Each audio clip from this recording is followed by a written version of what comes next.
L'augmentation des dépenses publiques finance des investissements d'avenir. C'est ce que nous allons démontrer aujourd'hui. Comme nous l'avons vu précédemment, la part de l'État dans le PIB croît fortement depuis les dernières décennies, passant de 35% du PIB en 1960 à 57% en 2013. Mais ce que nous n'avons pas vu, c'est la croissance des investissements de l'État dans le PIB. Effectivement, je crois que là, vous n'avez encore rien vu. Oh non, pas encore vous. Je peux continuer, oui. Mhm. Commençons par visualiser sur un graphique l'évolution de la part de l'État dans le PIB français, le PIB étant notre indicateur de création de richesse. Bon, là, je vous arrête. Vous prenez un mauvais départ. Je me permets d'ajouter tout de suite à votre graphique l'évolution des dépenses sociales et transferts sociaux. Comme on peut le constater, ces dépenses sont passées de 10% en 1960 à 26% en 2013. Elles expliquent à elles seules 70% de l'augmentation. Soit, admettons. Mais vous conviendrez qu'il reste 30% d'augmentation. Comment les expliquez-vous si ce n'est par les investissements ?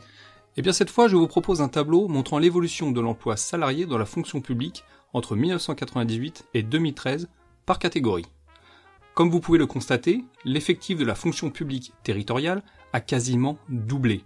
La fonction publique dans son ensemble représente aujourd'hui 22% de l'emploi salarié.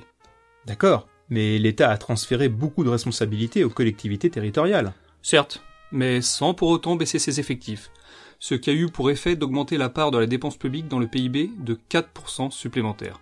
Faisons le bilan. Entre 1960 et 2013, la part de l'État dans le PIB est passée de 35 à 57%, soit un écart de 22%. Là-dedans, la part des dépenses sociales est passée de 10 à 26% du produit intérieur brut, soit un écart de 16%.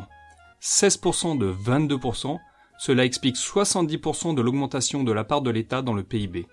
Si on y ajoute les 4% liés à l'augmentation de la masse salariale dans les collectivités territoriales, l'augmentation des dépenses sociales et des rémunérations des salaires explique 90% de l'augmentation de l'État dans le PIB. L'État n'a pas pour autant remédié au problème du chômage ou de la pauvreté, puisqu'il l'a finalement amplifié en privant le pays de la croissance nécessaire indispensable à sa bonne santé. C'est une chose de dépenser la richesse, c'en est une autre de la faire fructifier. Et mes investissements dans tout cela ? Ils sont stables autour de 6% du PIB depuis de longues décennies.